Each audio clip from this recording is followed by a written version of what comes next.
Hello and welcome to the second episode of the special feature series called Reshaping the Transport Industry. This series leads up to the Mahindra Transport Excellence Awards 2013, which felicitates the unsung heroes of the transport industry. In the first episode, we focused on three key segments, namely finished metals, cement and automotives. In the second episode today, we will look at three more segments, namely EXIM containers, commercial vehicle financiers and fleet drivers, highway mechanics and highway dhabas. Let's take a look at the EXIM container segment.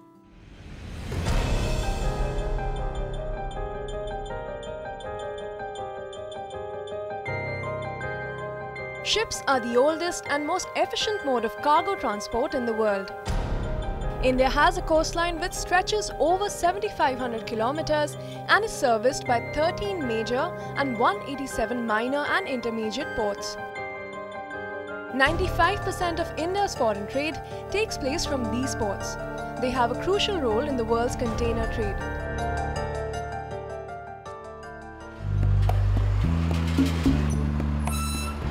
Due to this large volume of trade which happens through the ports in our country, the role of EXIM container transport companies becomes even more vital. Their vehicles carry all the goods from the port to their respective destinations all across the country and also carry all the goods to be exported to the ports. The transporters, where they really get stuck is, they don't get the backhauling, which means the reverse logistics is for a toss, and from A to B when they want to transport. So they transport the truck from A zone to B zone with a fully loaded truck, and on the return backhauling they don't get a load. So the planning should be in such a way that they should also always get a backhaul, which means reverse logistics. So the cost could be more competitive and you can reduce cost per tonnage kilometer. So this is from that point of view. And transporters should be more organized rather. Of course, there are some companies which are more organized, but there is a requirement to be more organized so that it can work out more professional well. As far as, so then the pricing could be fixed little bit much more, the cost could be fixed, could be less more, the cost per tonnage kilometer could be very less and the price could be given more competitive. I believe uniformity in diesel prices is one thing which you are looking at, because the difference between diesel price in one state and other state is almost about 6 to 7 rupees. And secondly, the toll charges. The toll charges are going up day by day to such an extent that it has become difficult to operate. For example, the diesel prices in Maharashtra are about 55, 56 rupees, whereas in Delhi it is about 50 rupees. So the person who is operating the truck between Bombay to Gujarat is at a loss as compared to his counterpart in Delhi. Even though these limitations prevail in the EXIM container segment, there are huge opportunities of growth present as well. The cargo traffic in India is expected to increase by 4% each year. Also, with the government's keen interest in expansion of ports and huge investments in coastal shipping, freight movement will definitely get a huge boost. This, along with heavy investments in the infrastructure sector by the government, will act as a catalyst for the EXIM container transporting companies. I don't know if it's a coincidence or not that it's happening now, but it's in the last 1 month I've actually seen an up in demand. And normally what they say in any economy is the first area that you normally see the growth is in the import or export of cargo. And export wasn't so badly off because as usual the rupee has been quite weak against the dollar, but the import was very bad. So a port like Chennai was down about 35%.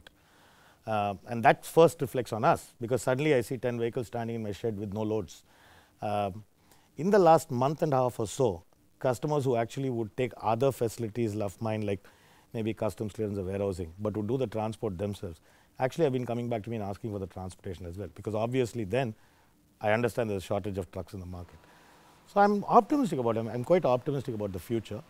Saying that, Europe I don't think is going to kind of improve in the next 18 months to 24 months. So I think it's going to be the innovativeness or the enterprise of the Indian businessman looking for alternate markets apart from Europe that will actually keep the wheels going. But obviously, technically, the domestic market never sees a downturn, because we still have 1.2 billion people and they have to be fed and they have demands and they purchases. So I think we are in good shape, not too bad, but it could get far better. India being a a very important manufacturing hub globally, our exports will continue to grow. And because we promote exports, our imports will also continue to grow. If you look at the trade balance in terms of the container equipment, India is one of those countries where there is a good trade balance of import and export. We are not one of those countries where there is a excess inventory or a deficit inventory. So we are a very balanced nation, balanced country in terms of the equipment inventory situation.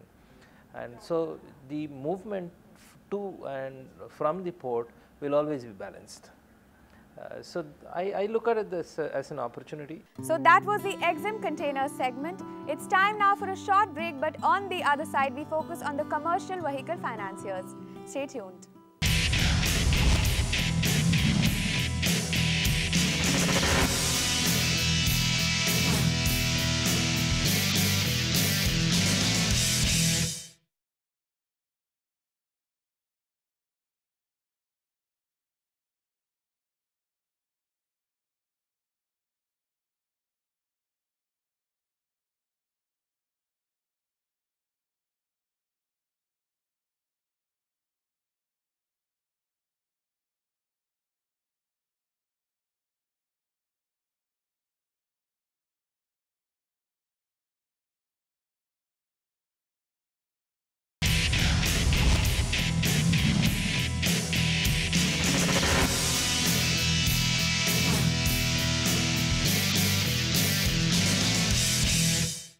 Welcome back. You are still watching Reshaping the Transport Industry. Let's now take a look at a very important segment, namely the commercial vehicle financiers.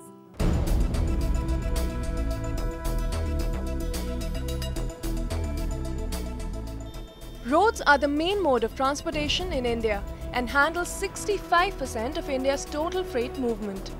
Trucking is the #1 form of road transportation in India. A truck normally would cost anything between 30 lakhs to 40 lakhs. It's a huge investment for the transporters who have to maintain anything from 10 to 1,000 vehicles depending on the size of their business. This is where commercial vehicle financiers become so important. And understanding this huge scope, many banks and other non-banking financial companies have entered this sector and are trying to create a niche for themselves. See, strategically, we normally look at a sector which is, owner less than 5 vehicles. We are not really in the heavy fleet owner segment, because we believe that the heavy fleet owner always has a ability to borrow from the banking system and not necessarily will come back to an NBFC. Two is, as an organization, we are focused much beyond the metro market, which is where the possibility or an opportunity to work with 1 truck, 2 truck, 3 truck operators. So one of the criteria is we look at people who buy truck for the first time, whether it's LCV or heavy, people who attach vehicles to maybe contractors or fleet operators and get their money in. So therefore we look at those kind of segment to look at even driver owner kind of a situation, right? So those are the basic criteria. HDFC Bank is a leading player and a leading bank in funding end-to-end solution to the transporters. And we are a valuable partner in the value chain, entire value chain, involving manufacturer, dealer and customers. Okay. Thirdly, we operate out of more than 3,200 branches all across the country. HDFC Bank offers funding for entire range of commercial vehicle, from half a ton small commercial vehicle to 49-ton tractor trailer, both in passenger as well as goods segment. In IndusInd Bank, we have classified customers into 3 different categories. One is the entry level, that is the first time buyer or the first time user. The second is the medium truck operators, and then the fleet operators. The selection criteria varies from category to category. Basically, at the entry level, we look at his experience in operating the vehicle either as a driver or as what you call a single truck operator. We look at how he is going to ply this vehicle and from where he is going to get the orders. Normally, loan to value ratio will be pretty low for such entry type of customers, because we depend on these customers bringing in more of their funds so that he runs this vehicle successfully. In terms of medium truck operators, we look at their repayment track record more and how often have they replenished their purchases. If he is going to expand his fleet aggressively and then he is coming to us, we don't entertain such customers. So we look at the gap between the purchases he has made, and number two, what sort of vehicles is he operating? Whether is he buying vehicles in relation to his experience, or is he buying just because somebody has promised him some orders? So we go into the background of his purchase. In a fleet operator, we look more at his fleet free to hypothecated ratio. More the free vehicles, more will be our desire to fund them, and the vice versa. We also look at which industry he is going to ply these vehicles. We are ultimately concerned about where he is going to operate. See, as you know, trucks are earn and pay. So the more you earn, the better is your payment towards your financial commitments. So we look at where he is going to deploy, whether the industry has got any downturn or whether the industry is in a booming industry. So we look at whether he is in a capacity to get the money from his principals and then consequently pay us on time. These are the basic classifications in terms of evaluation. Though it's a relatively new sector, problems have already started creeping in, with many borrowers failing to repay the bank, as in many cases the business is directly impacted by the freight trade in India, which is itself going through a tough period. Initially, the financial institutions were quite stringent about the repayment policy. But over the years, they have started understanding the problems of the borrowers and have started adopting other, more customer-friendly policies. Right now, if you look at it, it's more of collections. We are sandwiched between whether to take the vehicle away from him or allow him to pay. So the time given to these people right now is going to be very crucial. Not all are bad. There are a few customers who are going through a downturn because of the economic situations. So we have to identify that particular mass and give them the time or the breather for them to pay. It could be either in the form of rescheduling the contracts, extending it for a longer period, or ask them to pay some payment, bulk payment now, and then close the contract and refinance it for a further period of 2 years or 3 years. Of course, keeping in mind the resale price of the vehicle at the end of the contract tenure. So you will have to clearly distinguish between the good, bad and the ugly, and then use the right technique for these people. But right now, all of us are faced with one major problem: who to trust, whom not to trust. So the ability to distinguish these three type of customers will eventually, pull out the winner among the NBFCs or the private sector banks. These are all collateral back lending. So I think one of the most important criteria is the resale price. Okay, and in the current scenario where the demand is low, the demand for vehicle operation is low, cost of operations are high, and normally one would see the resale price dipping. Now, it's a very hard decision for one to make. Is this the right time to repossess vehicle if somebody defaults? Because if you were to repossess, is there an adequate demand for a second-hand vehicle or a correct resale price? If not, you're going to book loss, right? So one of the decision making is very difficult currently. I think two is when we lend or when we have given away the money, let's say 6 months back, 1 year back, the overall viability was very different. Now the cost of operations have gone up, the fuel prices are going up, and the transit loads are inadequate. So I think the cash flows of the operators are suffering. So if somebody is a very focused commercial vehicle financier who only has commercial vehicle as a larger portfolio, has a huge pressure at this stage of customer not able to pay on time.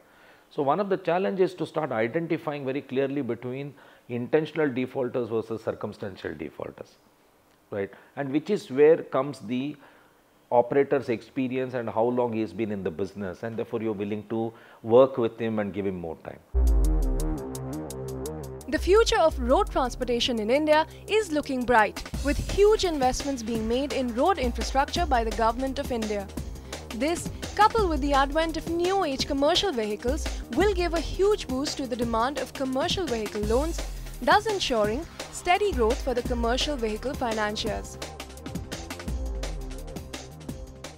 Next 10 years, I mean, any economy, transport is going to be the barometer of the particular economy. And more so when there are more infrastructure projects, which we expect in this country, definitely there will be an upward trend in the business. So we expect the governments to declare more infrastructure projects, more projects in the terms of metro rail or irrigation projects or dam construction, which will in turn provide a fillip to the transport industry. All depends upon the government coming up with attractive projects. But transport is here to stay, it is here for good. And in this country, transport is a main system where all our livelihood depends on. Either it's goods or people. We either depend on a bus to move or a lorry to transport a vehicle.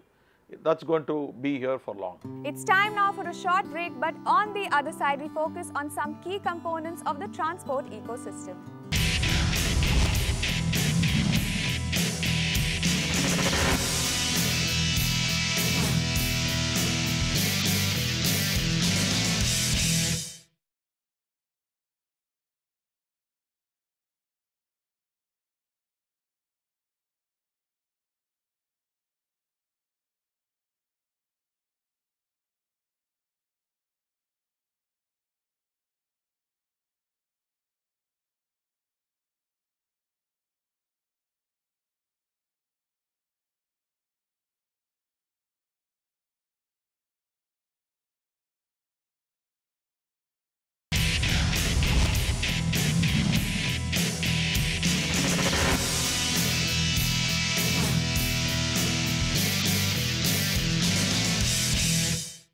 Welcome back. You are watching Reshaping the Transport Industry. There are some components of the transport ecosystem which are extremely vital to its existence. These are the fleet drivers, highway mechanics and highway dhabas. Steering भी साहब बढ़िया है, seat भी इसका बढ़िया दिया है गाड़ी, केबिन सबसे अच्छा है साहब इसका कि बहुत ड्राइवर के लिए आरामदेह बहुत गाड़ी। Transportation and truck drivers, the vital units which support business, are the proverbial backbone of the Indian logistics industry. In the past, most transport companies have had an abundance of good drivers, but the story has taken a bad turn. Today, the biggest hindrance for the transport companies is the lack of good quality drivers. गाड़ी में 12 साल से चला रहा हूँ और बहुत दूर दूर जा चुका हूँ, जैसे कन्याकुमारी हो गया, मदुरई हुआ, I have been driving trucks for 12 years and have traveled to many parts of the country.